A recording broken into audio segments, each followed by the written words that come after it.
Buenas noches, bienvenidos al banquillo, les saludamos como de costumbre a través de TSI.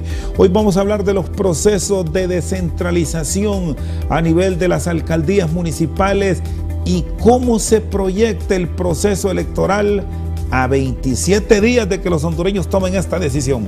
Con el doctor Marlon Lara Orellana esta noche. ¿Qué tal está? Feliz noche. Muy bien, Rosendo, muchas gracias por invitarme a este programa tan prestigiado y que llega a miles de hogares hondureños, sobre todo en este momento de campaña política donde la gente está ávida de conocer las propuestas de los candidatos. Así que muchas gracias por invitarme. Bueno, menos de un mes tienen ahora mismo todos los aspirantes para echar el resto, decimos popularmente, y lograr el respaldo del pueblo.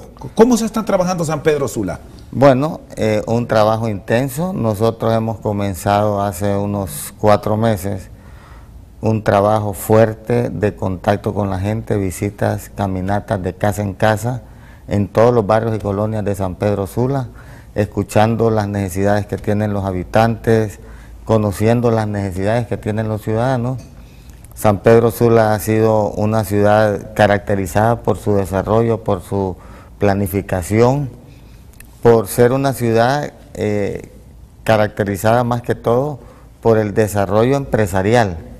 Y en estos últimos años estamos conscientes que San Pedro Sula ha venido en un desfase y eso ha incomodado mucho a la población sanpedrana. Nosotros, cuando hemos visitado esos barrios y colonias de San Pedro, cuando nos hemos reunido con los diferentes sectores y hemos escuchado sus problemáticas, nos damos cuenta que muchos de los problemas que atraviesa la ciudad ahora es porque no hay una visión clara de largo plazo y porque no se ha planificado el desarrollo de la ciudad. Nosotros vamos a trabajar en ese sentido porque hay que devolverle a San Pedro Sula ese primer lugar que siempre ocupó como una ciudad desarrollada, organizada, planificada y al mismo tiempo el orgullo al ciudadano de vivir en la ciudad más próspera de Honduras. ¿Envidian a otras ciudades ahora los sanpedranos? Antes era al revés, todo el mundo envidiaba el desarrollo de San Pedro Sula. Ahora hay otras ciudades que han planificado, que han hecho buenas gestiones los alcaldes y que tienen mejores condiciones de vida que San Pedro Sula. Ese es el reto que nosotros tenemos. Lo importante es que el pueblo sanpedrano, que se ha caracterizado siempre por ser un buen elector, ahí está la gente que realmente sabe analizar su voto, porque es la característica del sanpedrano, no vive de la política, vive de su trabajo, vive de su labor, vive de su esfuerzo. Entonces la gente en San Pedro Sula es bien independiente y sabe ejercer su sufragio. En ese sentido, quiero decirte que la gente, las encuestas que se han hecho, dan una intención de voto a nuestro favor, porque conocen nuestra experiencia, saben lo que hicimos en Puerto Cortés cuando fui alcalde de Puerto Cortés, que fueron 12 años donde se trabajó, se planificó el desarrollo de la ciudad y hoy Puerto Cortés, tú lo sabes, es una ciudad modelo que tiene servicios de primer nivel en agua potable, alcantarillado sanitario, plantas de tratamiento, infraestructura vial, drenaje de aguas lluvias, la mejor infraestructura escolar está en Puerto Cortés. ¿Y está preparado para asumir ese reto? Hay quienes dicen, si comparamos el desarrollo de Puerto Cortés, resulta pequeña su administración para entrar a San Pedro Sula, porque ya podríamos considerarla como una urbe dentro de nuestro país. ¿Qué diferencias puede poner para tener un éxito en San Pedro Sula? Te voy a decir algo. Mucho de lo que San Pedro Sula ya tenía desde hace muchos años se ha perdido. Un ejemplo es la cultura de pago. San Pedro Sula, el ciudadano, hace muchos años, cuando hubieron excelentes gobiernos municipales, que a mucho orgullo eran alcaldes liberales, y podemos mencionar algunos, como Juan Fernando López, que lo recuerda todavía el pueblo hondureño, todo el trabajo que hizo por San Pedro Sula, Roberto Lario Silva, Jerónimo Sandoval Sorto, José Fernández Guzmán. Ellos crearon no solamente un ordenamiento en la ciudad y una planificación, sino que una cultura de pago. El ciudadano de San Pedro Sula pagaba puntualmente sus impuestos, pero han venido malas administraciones que han hecho que la gente sea renuente a pagar sus impuestos. En ese sentido, a mí me tocó en Puerto Cortés crear esa cultura de pago producto de una gestión administrativa que le garantizaba al ciudadano que los impuestos que pagara iban a ser devueltos en obra. Y fue por eso que nosotros logramos no solamente la confianza del ciudadano, sino que también de los organismos internacionales. Y tú lo sabes, y lo sabe el pueblo hondureño, Puerto Cortés gozó de mucho financiamiento de organismos internacionales, de agencias dedicadas al desarrollo social, de muchas ONG que nos ayudaron a poder enfrentar muchos de los problemas que tenía la ciudad. San Pedro Sula hoy, en este momento, tiene serios problemas de infraestructura vial. Hace muchos años San Pedro Sula hay casetas de peaje, pero no las han podido administrar correctamente, no se han podido tecnificar, no se han podido modernizar, no se ha podido transparentar el cobro del peaje. Lo han incrementado al doble, pero no el dinero que sería recaudar para invertir en la infraestructura de la ciudad no se ha hecho. Eso tiene muy molesto al pueblo sanpedrano. ¿Ha habido corrupción o no? En este sentido te quiero decir, nosotros primero hicimos las obras en Puerto Cortés, después instalamos casetas de peaje modernas, donde el ciudadano inclusive puede tener un chip en el vidrio del carro y es un prepago para agilizar la circulación. Yo no te quiero juzgar porque eso es función de los organismos contralores del Estado. Lo que sí te quiero decir es que ahí tienes un ejemplo con las casetas de peaje.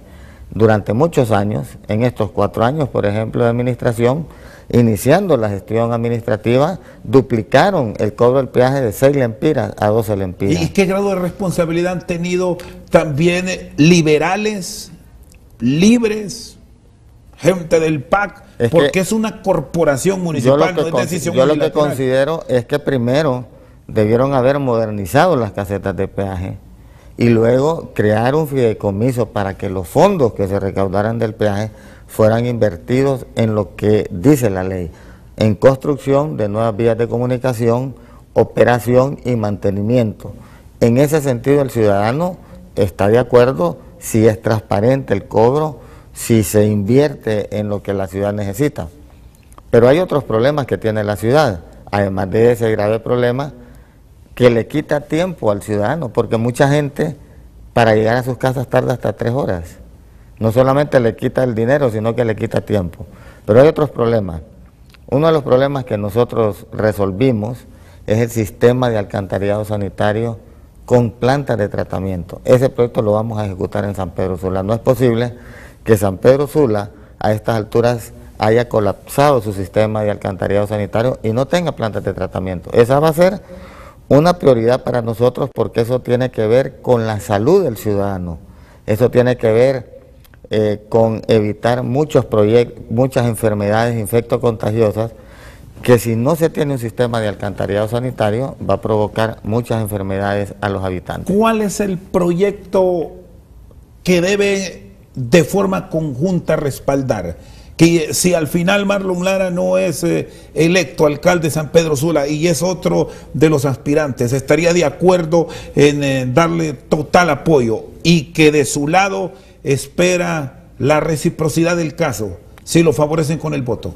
Bueno, en primer lugar quiero decirte que es una corporación donde todas las que están participando para ser alcalde solicitan el voto para mejorar la ciudad. Estamos seguros que nosotros vamos a ganar esa alcaldía. Si no fuese así, si la voluntad del pueblo es otra, pues vamos a apoyar esos proyectos.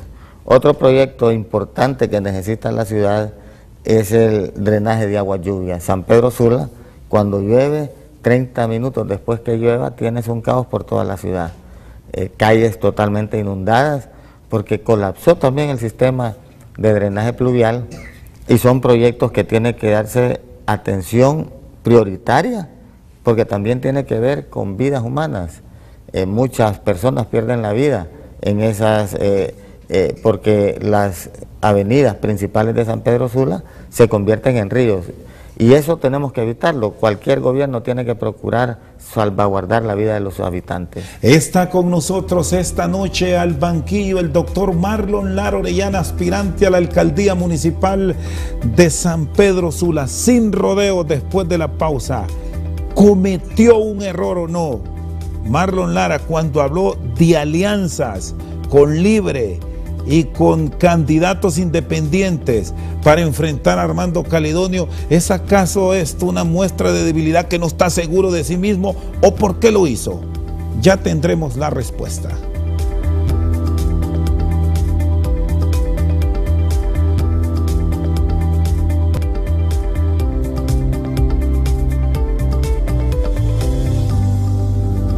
Sigue con nosotros al banquillo el doctor Marlon Lara Orellana. Dice que usted está seguro de enfrentarse y ganar.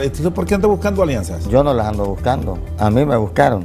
¿Quién lo buscó? Mire, el ingeniero Salvador Narrala tiene dos candidatos, alcalde en San Pedro Sula, Toñito Rivera y el candidato del Pino.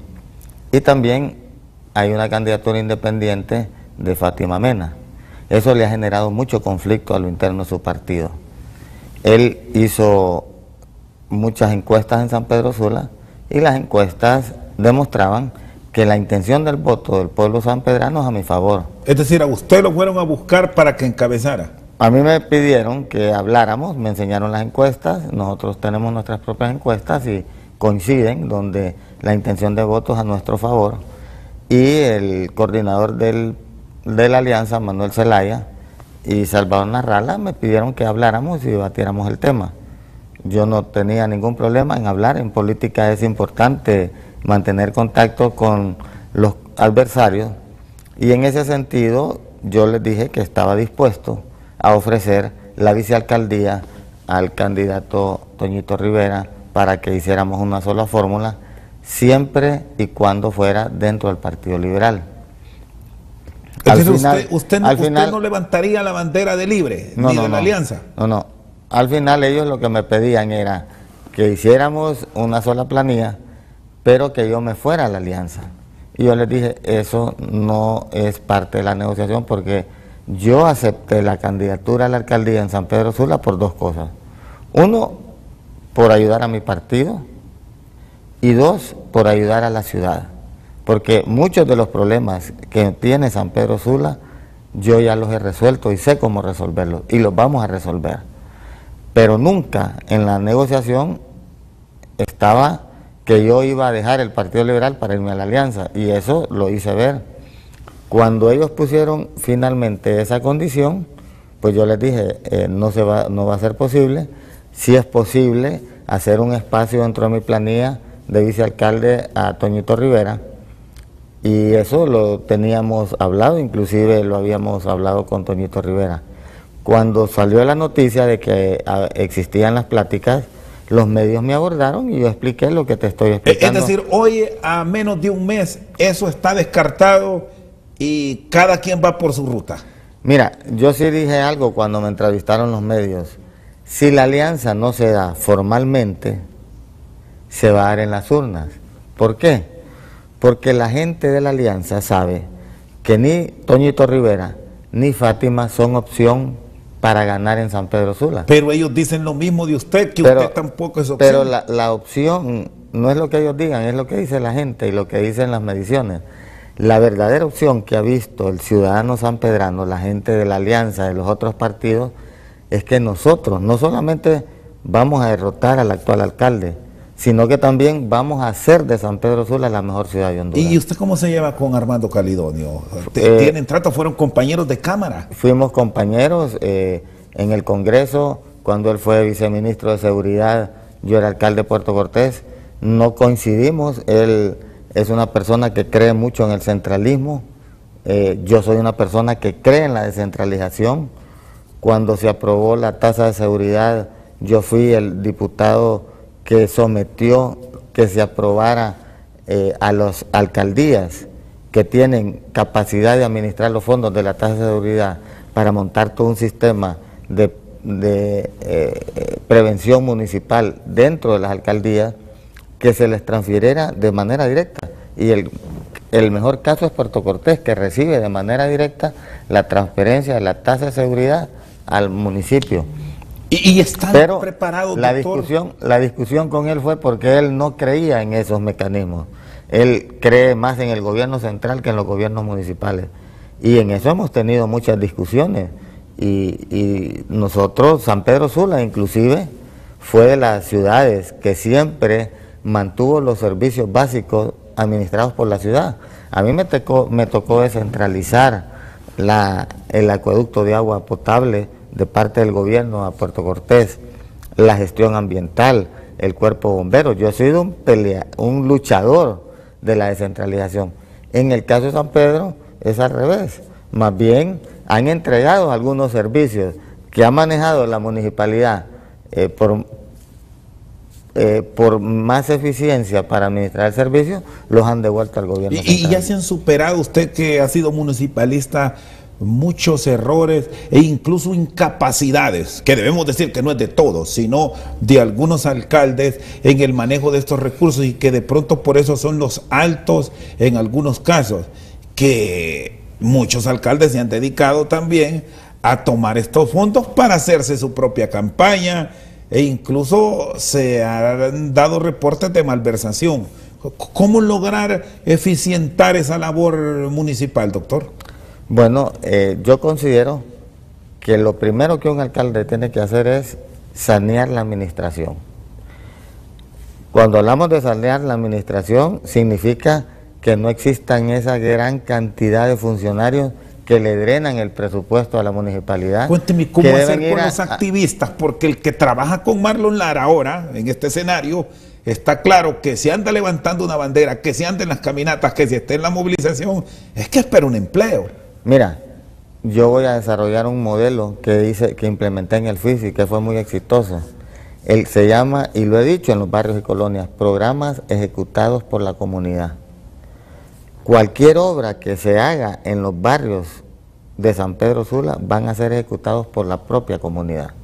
Hay muchos recursos para eso de los organismos internacionales, porque la gente no solamente aprende a manejar un proyecto. Cuando decimos aprender, es desde llevar la contabilidad del proyecto hasta ejecutar el proyecto. ¿Cuál es el impacto de eso? Que el ciudadano, como puede construir una escuela o un aula escolar o un kinder o un centro de salud, puede construir un pavimento, puede construir un drenaje pluvial o puede construir un alcantarillado. Y eso tiene un efecto más allá de lo que podemos ver o visualizar.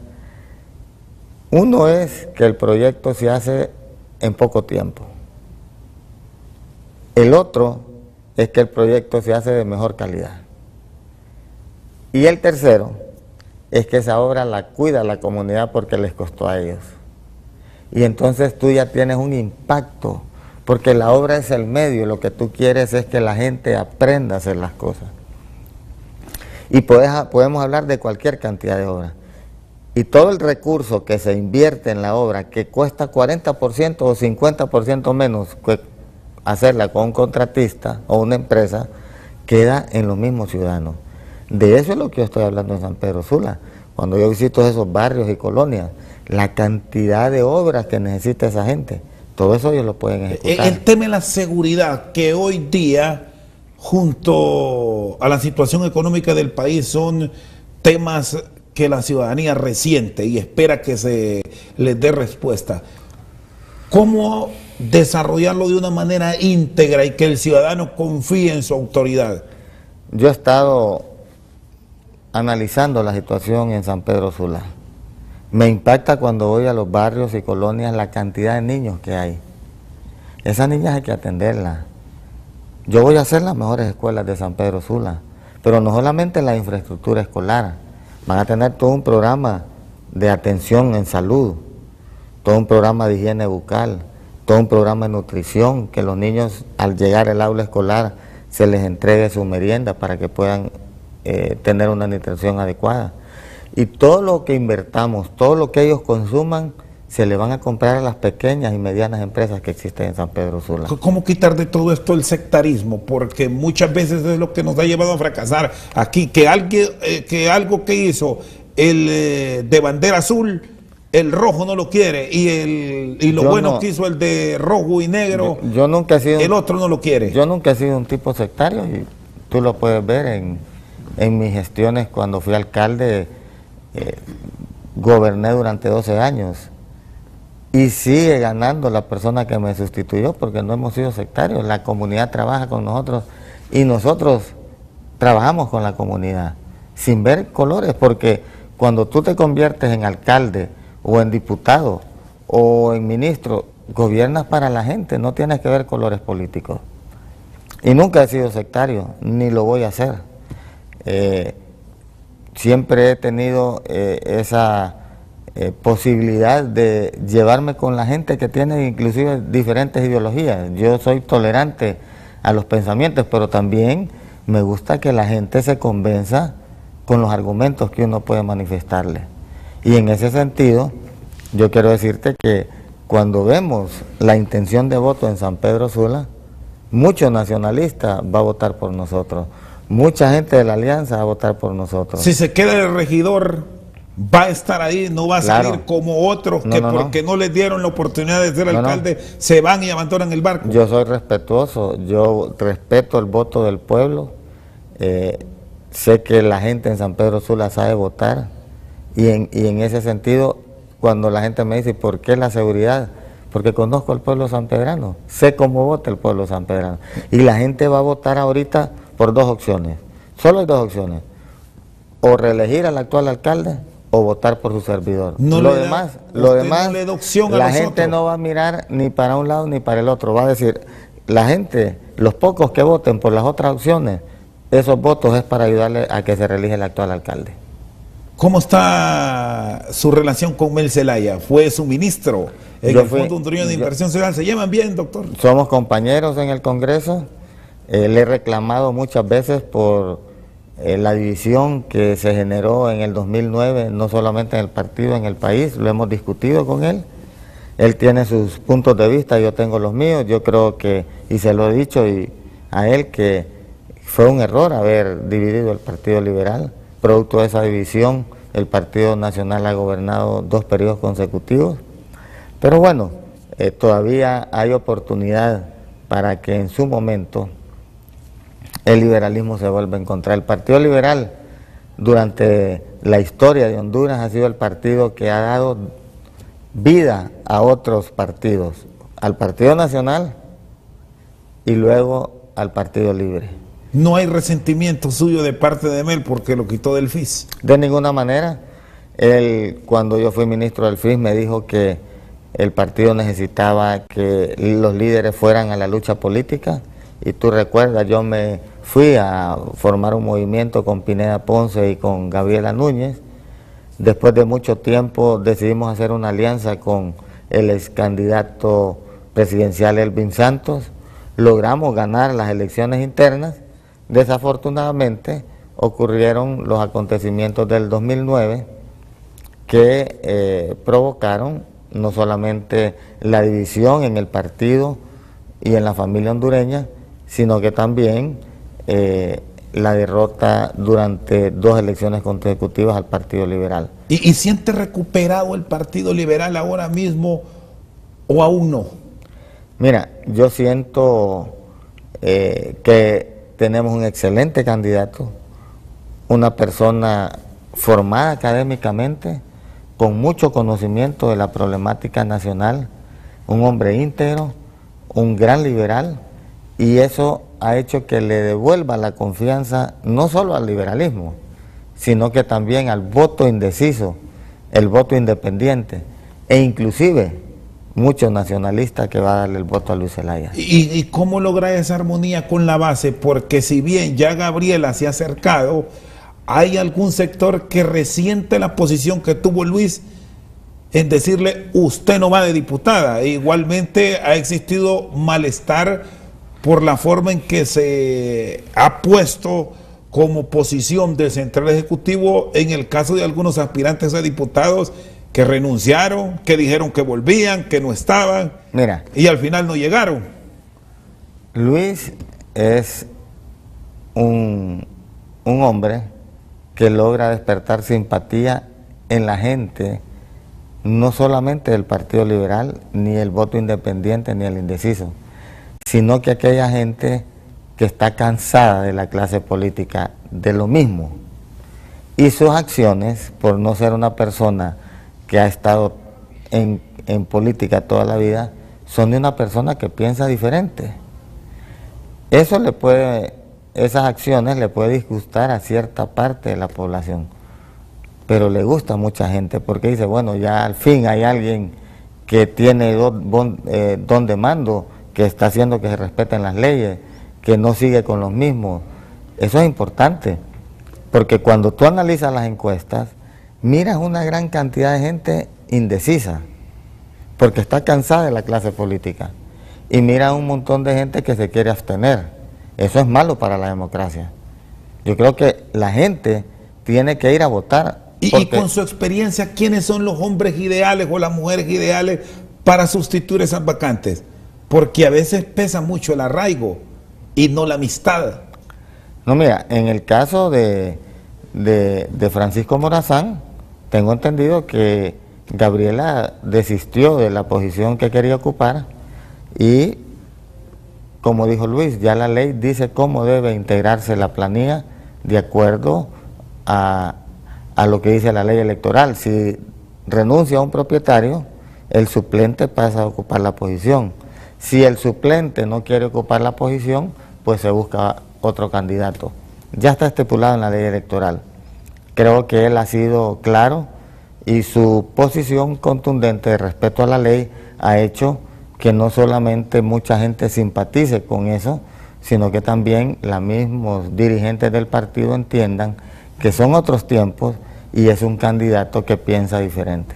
Está con nosotros esta noche al banquillo el doctor Marlon Lara Orellana. Fue alcalde de Puerto Cortés, una de las ciudades más prósperas de Honduras. Ahora quiere ser alcalde de San Pedro Sula.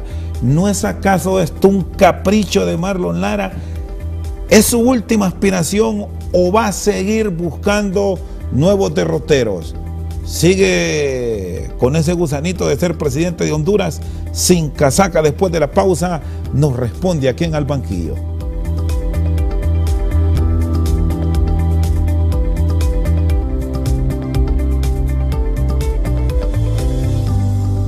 Sigue con nosotros al banquillo el doctor Marlon Lara Orellana.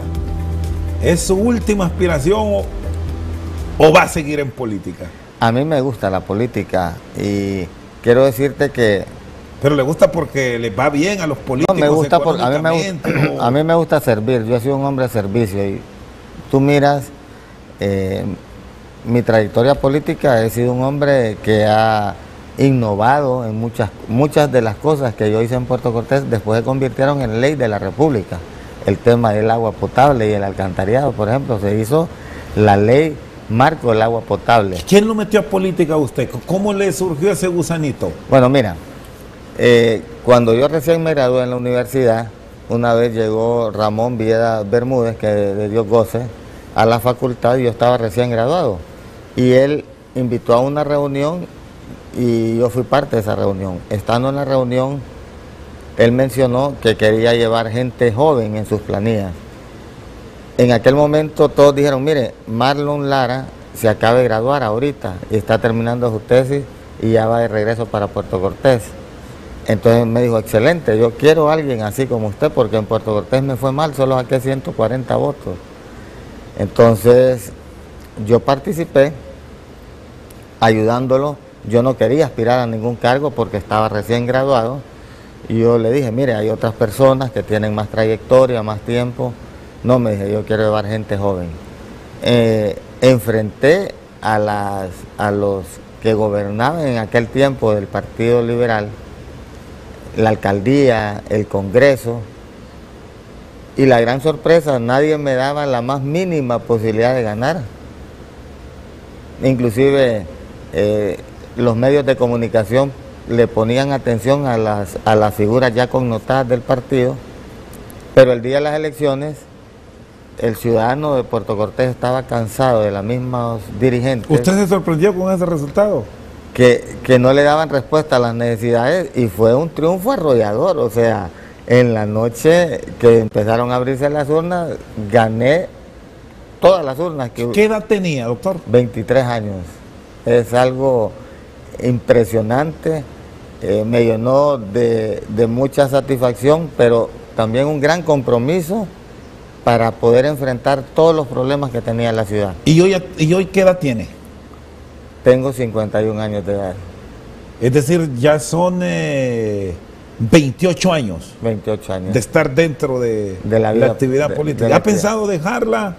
Bueno, quiero decirte que hay más allá de esta aspiración a la alcaldía. Fíjate que a mí me gusta ir agotando las etapas.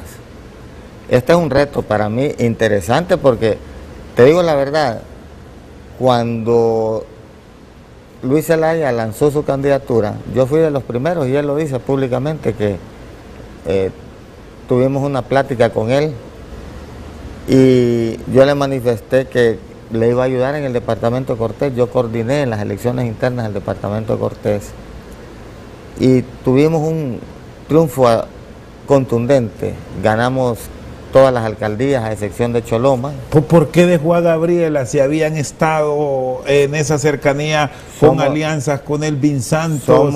Somos buenos amigos con Gabriela, pero ella entendió mis puntos de vista, por qué no acompañarla, y aceptó los argumentos que yo le manifesté a ella, y al final yo creo que fue lo correcto apoyar a Luis Zelaya, porque la gente quería una figura fresca, una persona que lograra consolidar no solamente al partido, sino que atraer el voto de los otros partidos, como lo está conquistando Luis Zelaya.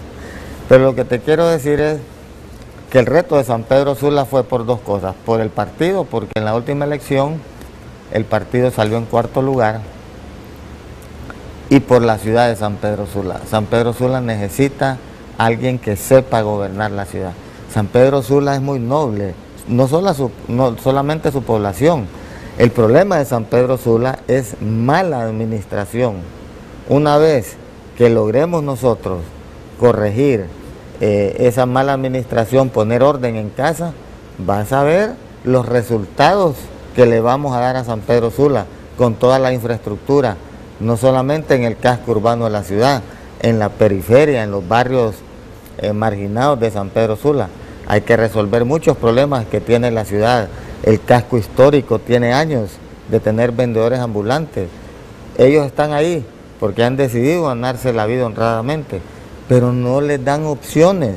Nadie se ha preocupado por hacer los mercados periféricos o los grandes mercados para poderles dar a ellos oportunidad de ganarse la vida con dignidad.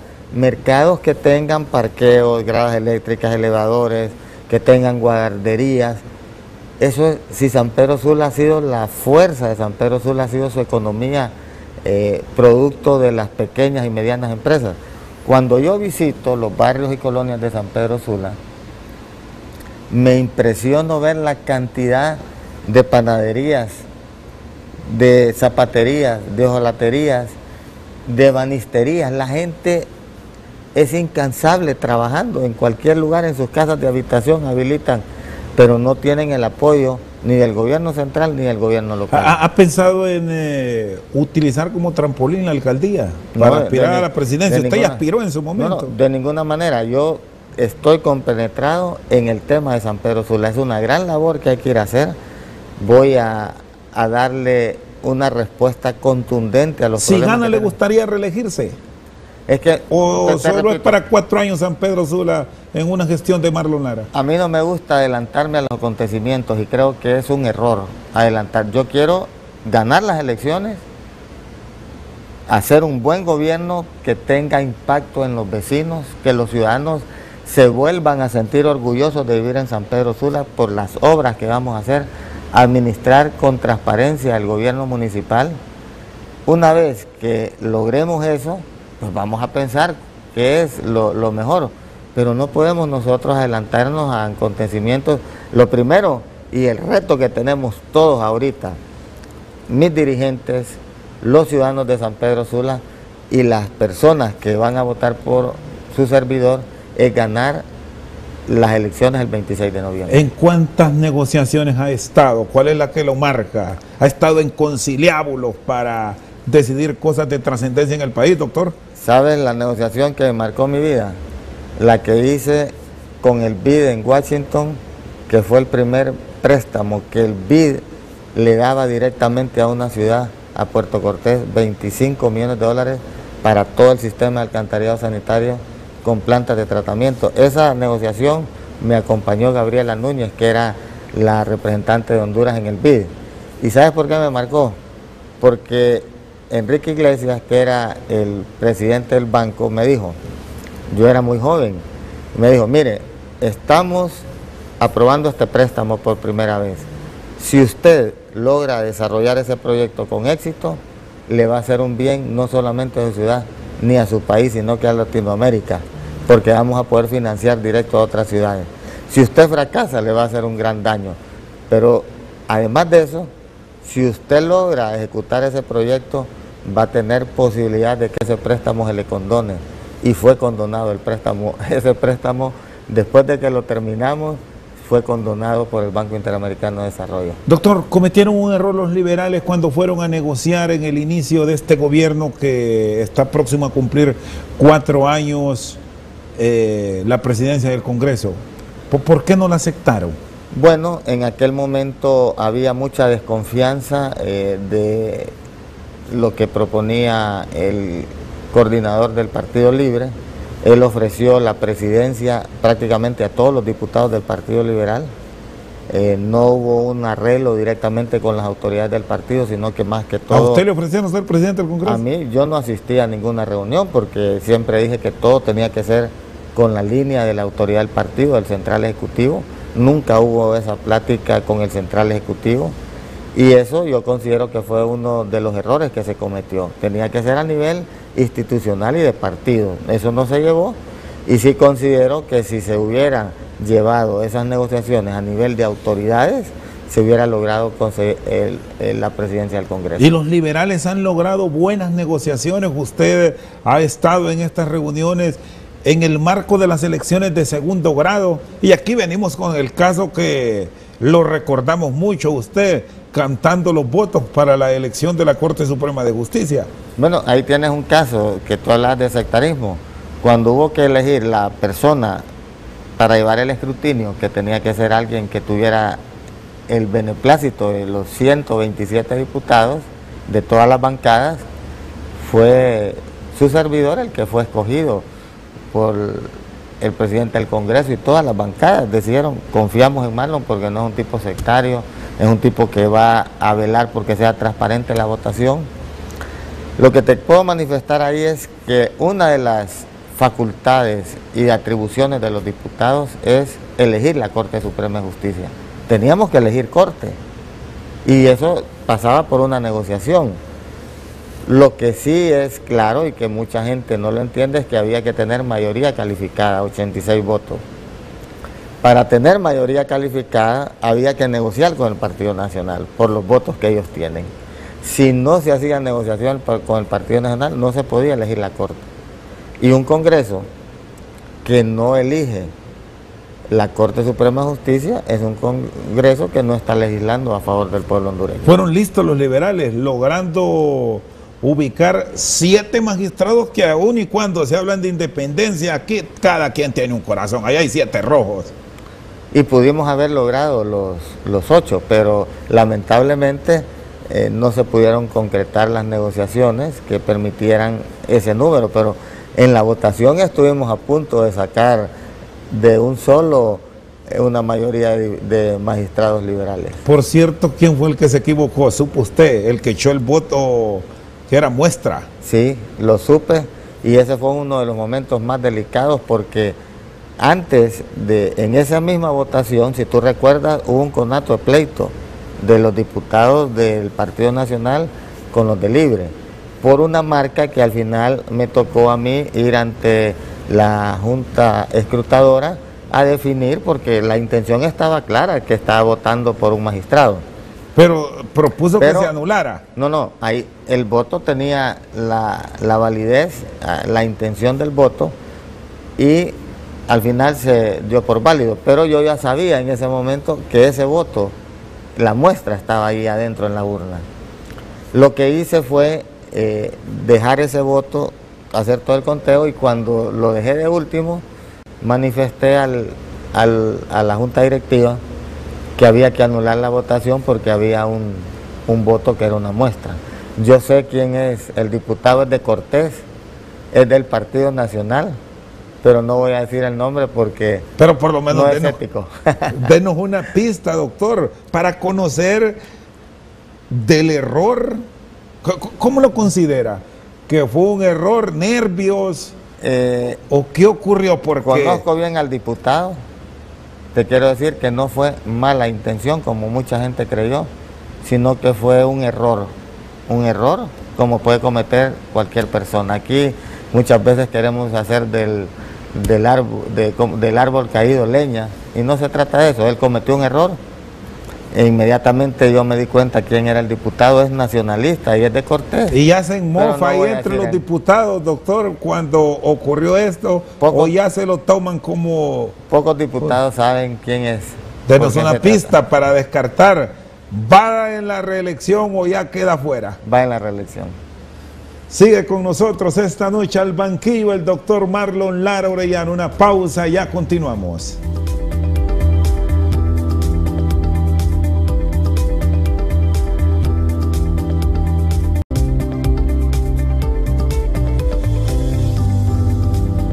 Sigue con nosotros al banquillo el doctor Marlon Orellana. Estamos llegando a un proceso electoral ya en su etapa final. Vamos con las reglas claras. No hay temor de ustedes en San Pedro Sula que les hagan fraude, porque eso es lo común que estamos oyendo ya cuando no se sienten seguros muchos, decir, me está ganando porque está metiendo las manos. Cuando hay fraude es porque la otra persona se deja hacer el fraude. Yo tengo lista la gente de las mesas electorales. Tenemos 5,000 personas ya capacitadas para las mesas electorales y vamos a capacitar 7,000. Vamos a tener cualquier cantidad de personas listas por si nos falla uno, si se enferma, para poder suplir la vacante que puedan dejar. Es decir, usted es contrario al pensamiento que hemos escuchado de políticos aquí en la capital de la República que están poniendo peros por doquier al proceso. Fíjate que la gente dice, mire, que tenga cuidado que en el merendón han hecho los fraudes. Y yo le digo a la gente, yo voy a ganar el merendón.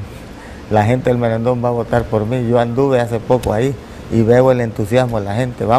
Yo fui en el 2004, cuando era alcalde de Puerto Cortés, un amigo, abogado, nacionalista, Adolfo Peña Cabús, que es de Puerto Cortés, me invitó, que tenía una propiedad, a visitar el merendón, y pasamos todo el día con él y con los vecinos. Me tomé fotos con la gente. Hace poco que fui, me impresionó que la gente tiene la foto que se tomó conmigo retratada en un cuadro con vidrio, colgadas en las paredes de sus casas. Se superó, por cierto, doctor, quejas y críticas que existían porque dijeron que usted presentó una iniciativa en el Congreso Nacional para dañar parte del medio ambiente de la ciudad de San Pedro Sula. Es una campaña orquestada, porque no tienen que cuestionar. Era una solicitud del gobierno municipal de San Pedro Sula de delimitar correctamente el merendón, porque habían errores. Cuando se aprobó originalmente el proyecto, las coordenadas que utilizaron no eran las correctas. En aquel tiempo no había GPS, y entonces utilizaron, por ejemplo, en el sector de Occidente, carretera Copán, utilizaron la carretera de Occidente. La carretera de Occidente está en la Cota 80, entonces dejaron por dentro todas las comunidades de Cofradía y de Naco. Entonces la gente que vivía ahí no podía pagar impuestos, no podían hacer mejoras en su casa. Había que corregir eso. Y por el lado de Armenta y del Zapotal se cometió un error también con la delimitación. No se aumentó en 1 pulgada, ni se disminuyó, se delimitó correctamente. El proyecto fue financiado por el Banco Mundial, fue ejecutado por la División Municipal de Aguas y Ambiente, DIMA, y fue también llevada a cabo por el Instituto de Conservación Forestal. El proyecto fue aprobado porque era una solicitud de la Alcaldía de San Pedro Sula, y finalmente no fue mi proyecto el que se aprobó porque yo lo retiré, sino que fue otro diputado que presentó el proyecto. Doctor, usted fue alcalde de Puerto Cortés 12 años y lleva ya también otros tantos periodos en el Congreso Nacional. ¿Le ha sorprendido la forma en que se está llevando a cabo la campaña ahora, que hay poca publicidad, que hay poca promoción?